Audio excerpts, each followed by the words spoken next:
In this video making wheat chain, I'm Oliver Christensen. Welcome to Shaping Silver.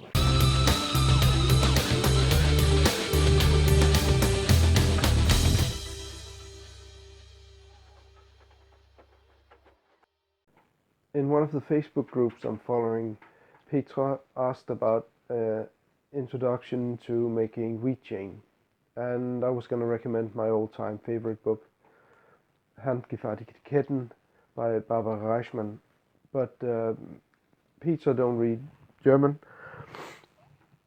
and anyway I was going to make a chain for myself, so here's an introduction including the tool making.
If you need other chain sizes than the two I've shown you here, you need to do some experimenting yourself, as the link size is a function of the wire size and shape and the manual size and shape.